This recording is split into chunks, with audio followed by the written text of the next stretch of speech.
Hey everyone, and welcome. Today, we're going to dig deep, and I mean that literally, into the very activities that provide the raw materials for, well, everything in our modern world. Let's get right into it. I mean, seriously, just take a second to think about that. The coffee you might be drinking right now, the cotton in your t-shirt, the tiny bits of metal and minerals inside your phone, they all trace their roots back to one fundamental category of human activity. And that category is what we call primary activities. Simply put, these are the jobs where we're working directly with nature. We're talking about farming the land, pulling fish from the water, cutting down trees in a forest, or digging minerals out of the ground. They are the absolute starting line for every single product you can think of. Now here's a cool little detail. The people who do this kind of work are often called red-collar workers. And why red-collar? Well, it's a simple and kind of poetic nod to the idea that their work is almost always done outdoors, under the sun. It really sets them apart, doesn't it? So to really understand this, we've got to go back, way back. Let's talk about humanity's very first job, our oldest economic system, hunting and gathering. For the vast, vast majority of human history, this was it. This was the entire economy.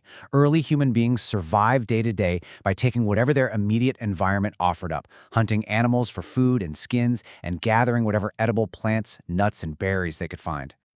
And you might think this is just something from the history books, but it's not.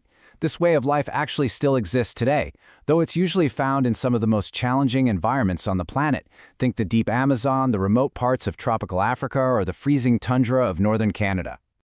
But here's the critical thing to understand about hunting and gathering. It doesn't produce a lot. There's almost never a surplus. You basically get just enough to get by. So in a world with billions of people, this model just can't keep up. It was this limitation that forced humanity to come up with something new. And that something new was a major leap forward: pastoralism. This is where we shifted from just hunting wild animals to actually domesticating them, herding them. All of a sudden, we had a much more stable and reliable source of food and resources. Now, pastoralism today really comes in two main flavors. On one hand, you have nomadic herding. This is the traditional, low-tech way of life where herders are in constant motion, looking for fresh grass and water for their animals. It's all about survival. But on the other hand, you have commercial livestock rearing. This is big business, it's scientific, it's expensive, and it happens on massive, fixed ranches in places like the US and Australia, all to supply the global market. And within that nomadic world, there's this really fascinating practice called transhumance. It's this beautiful, rhythmic cycle where herders move their livestock seasonally up into the mountains for the summer pastures and then back down to the warmer lowlands for the winter. It's a life completely in sync with the seasons. Okay, but the real game changer? The one primary activity that literally paved the way for cities, civilizations, and the entire world as we know it? That would be agriculture. Learning to cultivate the land was probably the single most important economic shift in all of human history. At its most basic, you have subsistence farming, which is just growing enough food to feed your own family. This usually takes two forms. First, there's primitive subsistence, which you might know as slash and burn. That's where a patch of forest is cleared and burned to create a temporary farm.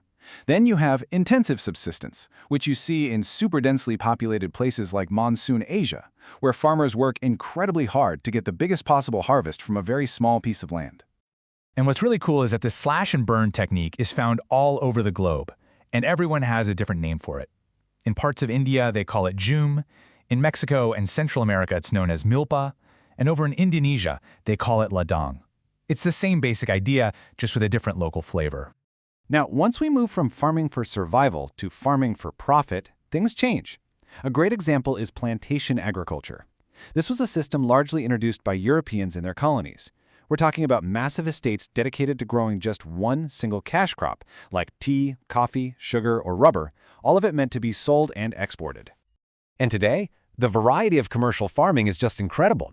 You've got the massive grain farms on the prairies, the mixed farms in Europe that raise both crops and livestock, the specialized dairy farms that cluster around our cities, the classic Mediterranean farms for olives and grapes, and even market gardening for fresh vegetables and flowers. Each one is a whole world unto itself. All right, so we've covered how we use the surface of the Earth, but what about everything that's buried underneath it? Well, that brings us to our final major primary activity, mining. This is all about extracting the vital minerals and metals that are the building blocks of our industrial society. And we basically do this in two main ways. First, there's open-cast mining. This is the cheaper, easier method you use when the minerals you want are pretty close to the surface. But if the good stuff is buried deep, you need to use shaft mining. That involves digging these incredibly deep vertical shafts and tunnels to get way down into the earth. And let's be honest, mining has its challenges. It can be dangerous, and it has a huge environmental impact. But the bottom line is this: without mining, our modern world would literally grind to a halt. Every skyscraper, every car, every computer, it all depends on materials that came out of the ground. Okay, we have covered a ton of ground, from hunting and herding to farming and mining. So how can you tie all of this together and really make it stick? Let's get to the most important takeaway. Here is the absolute best tip I can give you. Don't just memorize the definitions. If you really want to understand a primary activity, you have to connect it to a real place and a real example. Knowing the term slash and burn is good, but knowing that it's called milpa in Mexico and what that looks like, that's when the idea really comes to life. So, to help you with that, try to lock these 3 key ideas into your brain. Transhumans, that seasonal journey of herders. Slash and burn, the ancient method of clearing land to farm.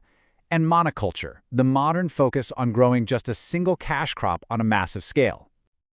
If you found this explainer useful, we'd love it if you hit that like button and definitely share it with anyone else who might be curious.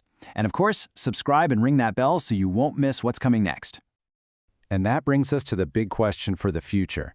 So I'll leave you with this to think about.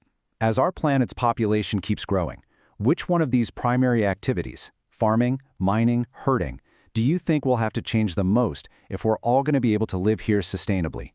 Drop your thoughts in the comments below. Thanks for watching.